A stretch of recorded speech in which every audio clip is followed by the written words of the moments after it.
This time of year always has me reflecting on those certain individuals who made the greatest impact on you. Me. For myself, there's perhaps no wiser person I've known than a specific elderly individual I once knew. An aged, vibrant soul with skin like delicate wrinkled paper, and a voice like wind through the branches of a mountain tree.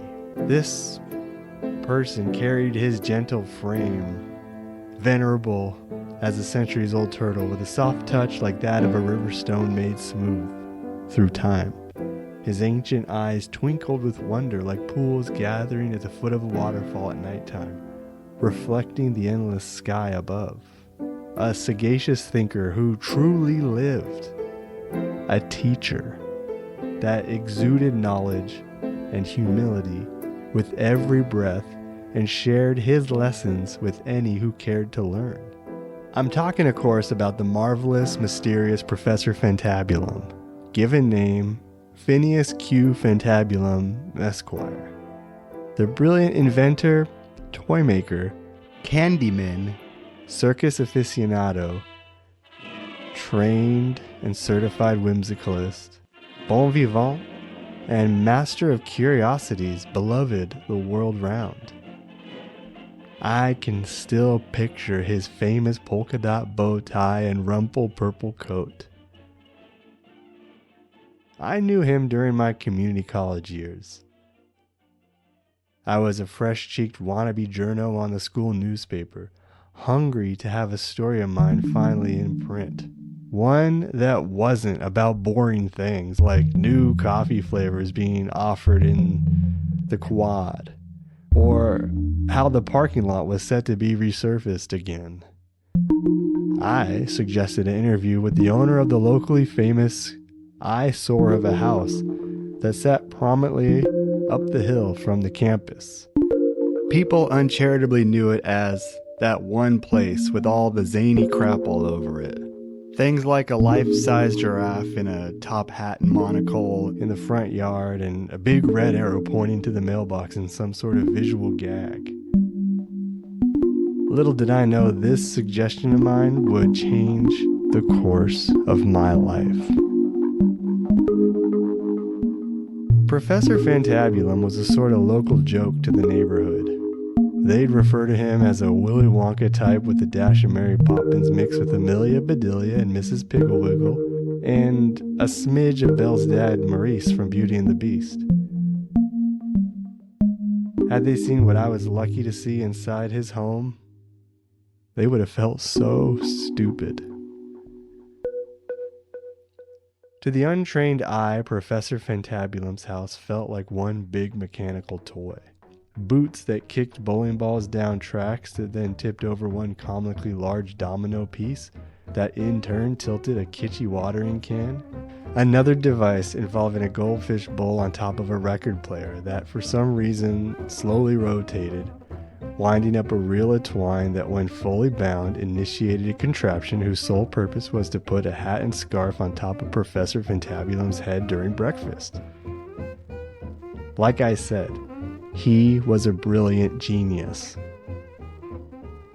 What started as an assignment to put a face to what many saw as a local kook became a sort of apprenticeship. Fantabulum took me under his wing. Many a days were spent with him telling me of far-off adventures in Egypt or expeditions further down beneath the Earth's surface than anyone had ever ventured. Stories that made Jules Verne and H.G. Wells look like a couple of duds at open mic night. I became a kind of acolyte and grew to understand and even love the professor's worldview, which he had boiled down into 3 rules that he lived by. 1 must always make time for laughter. 1 must never grow old. And 1 must be curious beyond reason. For reason, my dear boy, is the very tip-top end of the question mark, and so the story. I can hear him now declaring such aphorisms while miniature airplanes mysteriously zipped around his home. One time he had an entire opera company staying with him, and when their busty star was singing in the shower, Professor Fantabulum stopped what he was doing to harmonize, along with his loyal beagle Amadeus. And then the rest of the dogs in the neighborhood joined in. He was always bringing about misadventures like that, and also through his wild inventions. To this day, I still don't know how he invented a soap you could eat, but he sure did it.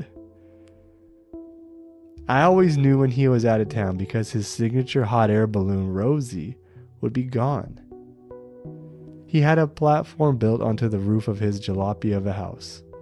And during those times when he was away, the professor would have me house sit to keep Amadeus company and water his plants, which included several oversized Venus flytraps wearing sunglasses, who could be quite sassy at times, and a flower whose petals somehow changed color with its mood. When the professor returned, he'd always have bound up packages from places like India and Peru that I had to help carry in, and always delivered souvenirs for me to take home into my humdrum drab student's life. My favorite thing he ever brought me was a chocolate harmonica from the King of Belgium's personal collection. Yum! Time passed as time often does, and my visits to the professor became more and more stretched out. By then, I'd transferred to State College, and I tried to visit him when I was home for the holidays, and sometimes he'd be there and sometimes not. The times he was home, I'd increasingly walk in to find him, I think, swearing to himself. One specific time I noticed his personal office had stacks and stacks of documents spilling all over the place, and empty pizza boxes scattered throughout that he claimed belonged to a band of mimes who just left, which seemed doubtful given all the pizza stains on his pinstriped candy-colored silk shirt. And the fact that he'd always told me he was superstitious about mimes and didn't trust them. Adding to the situation was the fact that the Rube Goldberg device in charge of giving Amadeus a bubble bath was out of order, leaving the poor dog all alone howling in the bone-dry bathtub with a shower cap stuffed over its eyes. It was clear Professor Fantabulum was having trouble keeping up with his own normally amazing lifestyle. Then along came internet, which befuddled him completely.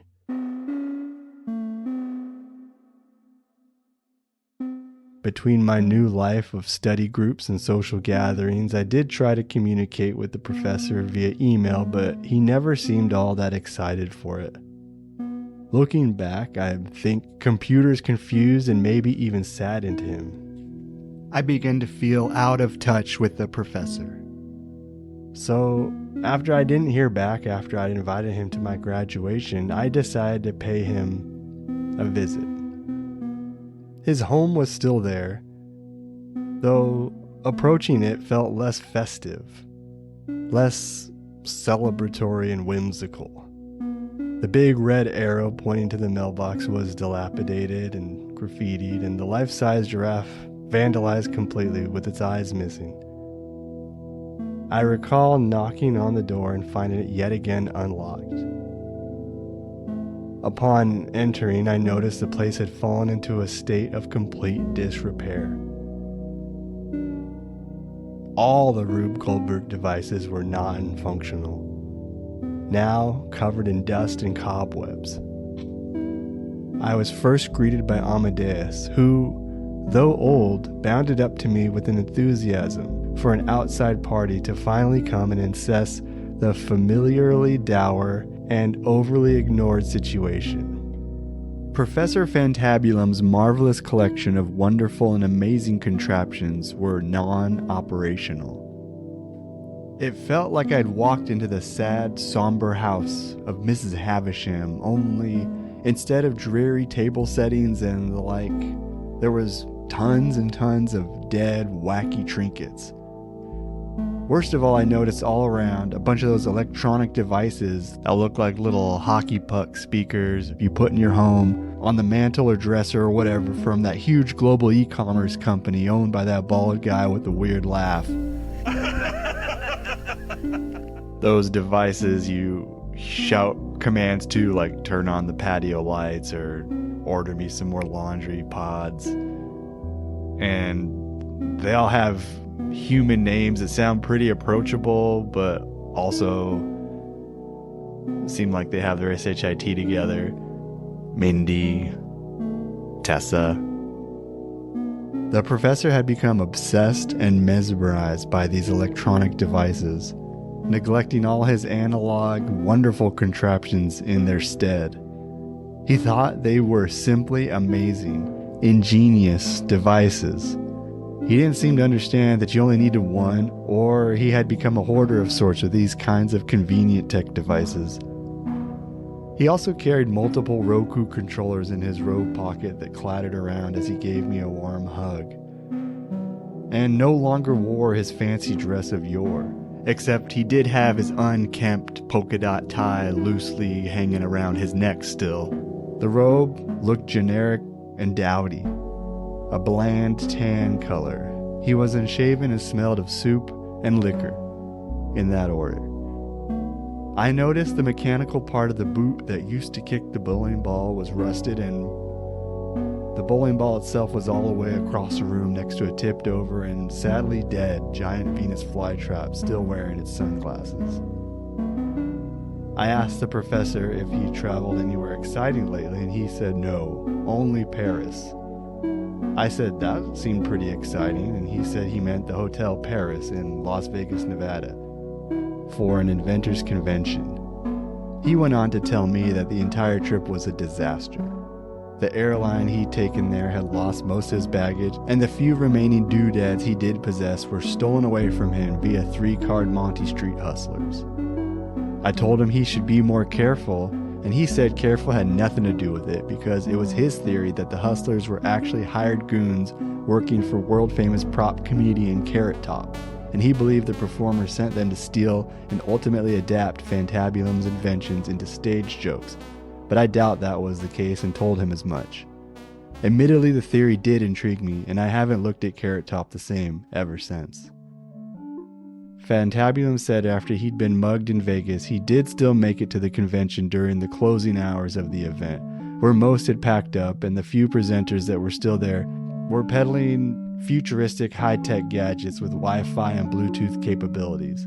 These were sleek, screen-based items controlled by phones, tablets, and computers, instead of the things that Fantabulum was accustomed to inventing. For his part, he just couldn't understand why things like his famous surfboard with giant bouncy springs on the bottom, aptly titled the Surf Boing, had fallen out of fashion. He was also saddened to hear of the passing of one of his most beloved contemporaries, Dr. Squigglesworth, who had a grand piano fall on him from a very great height with such force that when they found him, his mouth had piano keys inside it.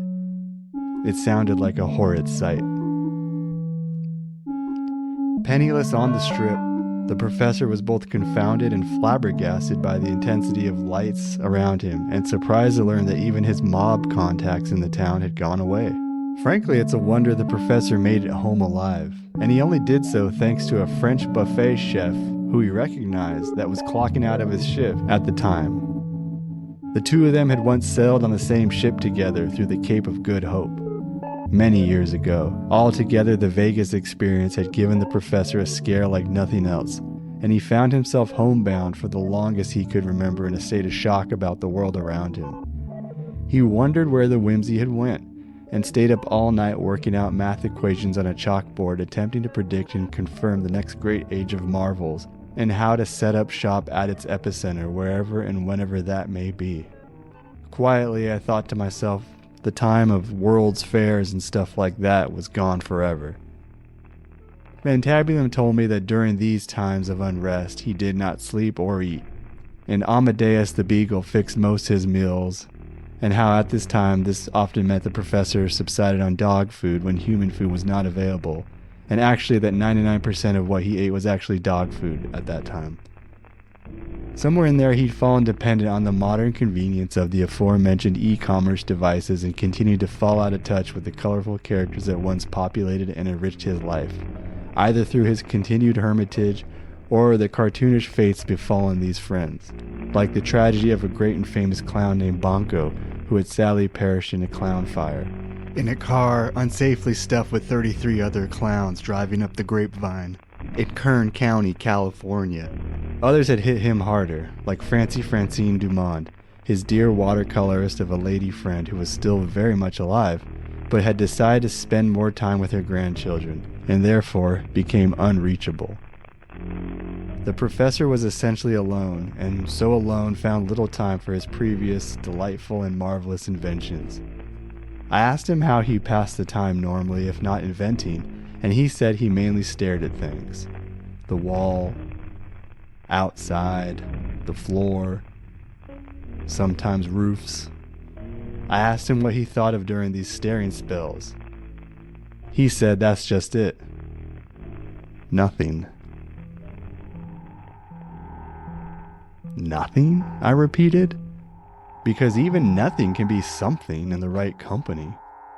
He looked at me, shaken momentarily from his trance of malaise, and replied, "Dear boy, the greatest balloon filled with the warmest of air cannot help to rise in the wrong atmosphere." I was picking up what he was putting down, metaphorically speaking. He was speaking to a sort of inertia, to the withering of whimsy in a land so obsessed with the rising and grinding, and less so with the patient dreaming, with the split-second bottom dollar, with the flavor of the month, and rapid rate luxury without gentle and steady latitude. I decided to respond with my own metaphor so as not to put too fine a point on things. I said, "Well, that may well be true, Professor, but isn't the flame within the balloon hidden from all but the fire starter? Isn't that what matters most?" To which he responded, "Not for those who can't see past their own basket." I sensed we were straying too far from my grasp on hot air balloon vocabulary and the point at hand. I don't know why it was so important that I talked the professor out of his existential nosedive. Why I needed to convince him that his whimsy, his machinations, his contraptions, and most importantly his zest for the road less traveled was worth preserving. I suppose I needed to convince myself. Here, for me, was a bright and shiny lifetime example, a distillation of an attitude I had always counted on like the rising of the sun, yet never pursued fully myself as wholeheartedly as this sad, slumped man crumpled before me. I'd taken the professor for granted, selfishly drawn inspiration from his example like it was always there for me to draw from, like a well of water I'd assume would never go dry. Never appreciating that proximity I'd had to this living proof one could honor their deepest, silliest wits and whimsies, their fantasies, and not just making a habit of it or a hobby, but be it, and have the world respond in kind. I'd never questioned what it took for this to occur, or that it might have an end to it. I just assumed the professor was the wind, the air inside my balloon. He was a sort of nature, an element of the world, of my world, a truth in which I could find comfort when the humdrum of my years threatened restriction. He lived in the clouds so I could have a place to visit, far off land, a place to hang my hat. Perhaps Professor Phineas Q. Fantabulum still was that element, and I was only now seeing it in its fullness, seeing not just the glowing center but the faded horizons.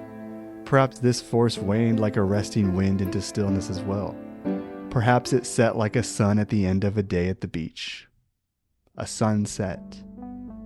Perhaps the illusion was believing it was meant to be forever, when instead the thing, whatever it was to pass through him, then through me, then through another and another and another and another and another, like a flame from torch to torch. And that was what had the professor down. That's what made him lose hope in his marvelous creations.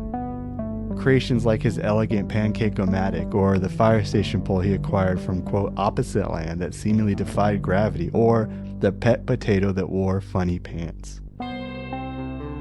Bearing all this in mind, I spoke before I thought, as though my heart had shoved all reason aside and had taken over the engine of my brain train. I said to the professor that I understood if everything he'd ever had to say and do had been said and done.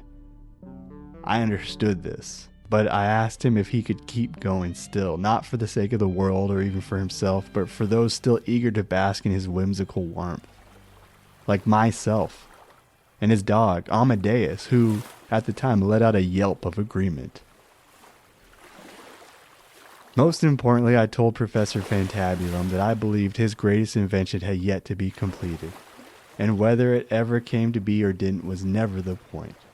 The point was the spirit and momentum, and the fact that I'd been able to witness even the smallest smidgen of this. To me, this was the highest honor. And though the strength of my feeling in this matter would too wane as time moved my heart away from this moment, the important thing is that it had happened. That was the point. And here Amadeus the dog let out more barks and a howl. The professor looked up. Tears welled up in his eyes. Then they trickled down his ancient cheeks onto his polka dot bow tie. The gloss of the tears added a renewed sparkle to his eye. He stood, looked at me rather quizzically, and then he looked at his dog, and finally said, I believe you've made me remember something very important. The professor then put on his signature thinking cap, a pork pie hat with some wires wrapped around it, then thanked me with a hug and a handshake. He said he'd been stricken with a marvelous, wondrous idea and that he must act upon it immediately. And with that, the professor was off.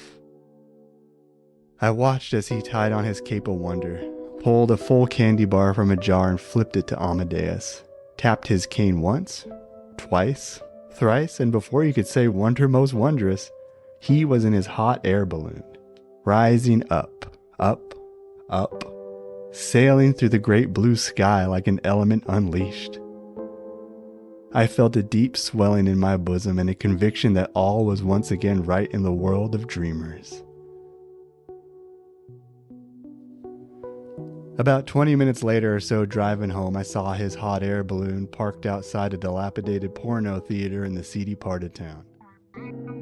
I slowed down and noticed the professor haggling with the owner. I got out to see what the business was about, and as I approached, heard the matter at hand. The professor had offered to purchase the theater with pure gold ingots he'd been gifted from a sultan. Naturally, the owner was dubious, as the professor went on to explain how he'd known the original proprietor of this very building and had always nurtured a dream of turning it into a playhouse for dogs.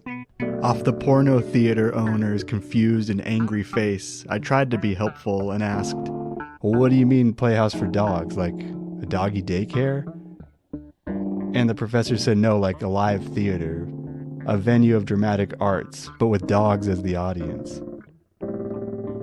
I blinked a little, stunned at the outrageous idea even by the professor's standards. I wanted to ask more questions, obviously, like would the actors be dogs too, or would it be mixed with some humans and some dogs on stage, and would humans be allowed in the audience? At this point, the porno theater owner thought this was all a setup. I intervened to explain that though it seemed fantastical, the professor was indeed making an offer in earnest, and I could vouch for his follow-through regarding this matter. In fact, the more I thought about it, the more I recalled over the years seeing mock-ups in Fantabulum's house for what indeed did look like, I realize now, a playhouse for dogs. Only now did I put two and two together. Suffice to say, I had learned never to doubt the professor when he got an idea in his head, even as far-fetched as this one. Pun definitely intended. Especially when he was wearing his thinking cap, which was blinking like crazy at this point. So, long story short, that's what happened. Professor Fantabulum turned an old porno theater into a playhouse for dogs. To answer the question of casting, the performers were mainly all humans unless the part called for a dog to be dog, which rarely happened. Humans could buy tickets to see the shows, but they had to wear a pair of dog ears and couldn't use human voices. There was an especially stirring production of Medea where the lead performer was none other than Annette Bening herself. Humans performed for dogs. And let me tell you, this theater, it was beautiful. It was majestic. It was an honor to grace the stage, is what most performers said. The professor, it seemed, had done it again. I can still remember that picture-perfect opening night with a full house of pugs, collies, greyhounds, and boxers, of wiener dogs and labradoodles and terriers and bulldogs and everything in between, all seated in their designated seats like good doggies, waiting for the house lights to go down on that first production of Death of a Salesman for dogs. I caught a glimpse of the professor watching it all play out from backstage, and as I looked at him, I could see that smile. That same warm smile that always appeared on his face when what he'd imagined had become reality. When the performance that night had finished, the professor was nowhere to be found. Which, I don't know why, but I sort of expected. He had pulled off his prestige, his opus, his grand finale. Now, if you ask me what eventually became of the marvelous, mysterious Professor Fantabulum, well, I can't say. The last I heard from him was a note he left, bequeathing his dog Amadeus to me. A responsibility I honored completely until the city took my dog away. Some say the professor walked into the ocean on a starlit night and swam off with the mermaid. Others say he fell into a deep slumber on a cloud and floated off with the passing wind. As for myself, I like to think he's still out there tinkering away, dreaming up inventions that puzzle and perplex the brain. Buying up old porno theaters with gold, then turning them into dog theaters where humans perform for dogs. Yeah, that's how I imagine it.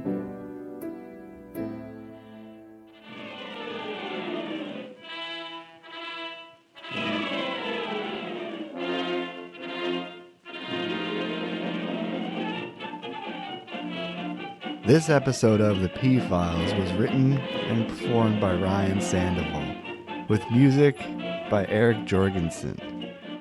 Be sure to check out more of Erik's work at jorgensenaudio.com and on Bandcamp under erikjorgensen.bandcamp.com.